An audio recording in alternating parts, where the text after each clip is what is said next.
I can do this. Ever caught yourself in this exact situation, whispering something under your breath before a stressful moment? It could be before walking onto a stage or opening an exam paper. It's that little voice that says, I can do this. But what if I told you that by just changing one word in that sentence, it could help you feel calmer, think more clearly, and perform better? That small change is swapping I for your own name, a technique called distant self talk, which is basically just speaking to yourself in the third person. Now, it might sound odd at first. I mean, here I am, standing in front of all of you, saying, Abhinav can do this. Sounds a bit weird, right? But that's kind of the point.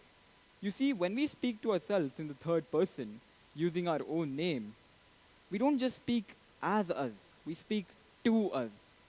And that subtle shift in perspective is all we need to reap the benefits of distant self talk. I first stumbled upon this technique before a speech in a debate competition. In those tense moments, I found myself naturally switching to third person pep talks without even realizing it. It was so strange. It worked. It felt like I was coaching myself from the outside. And then I realized that there's some fascinating science behind this.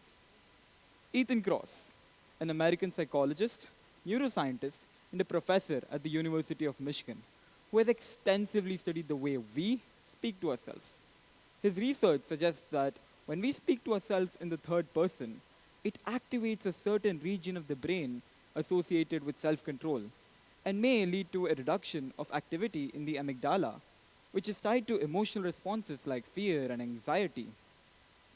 In one of his experiments, published in the journal called Scientific Reports, participants were asked to reflect on stressful conditions using either first person or third person language. And guess what? Those who used their own name had a higher likelihood of having lower levels of anxiety, making more rational decisions, and even performing better under pressure. So now all of you are probably wondering, how can something so small make such a huge difference?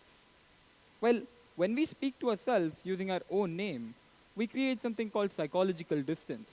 It's kind of like stepping back from a painting, allowing you to see the bigger picture. Think of it this way: if your friend came up to you, anxious, stressed, and is looking for advice from you, you'd know exactly what to say. But when you're the one who's stressed, it suddenly becomes harder to think clearly. By using your own name, you're speaking to yourself.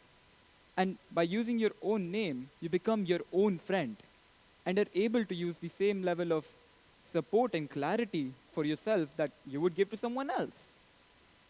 So, this isn't just a hack, it's a mindset shift. It's about realizing that the way we speak to ourselves can change the way we think, feel, and act.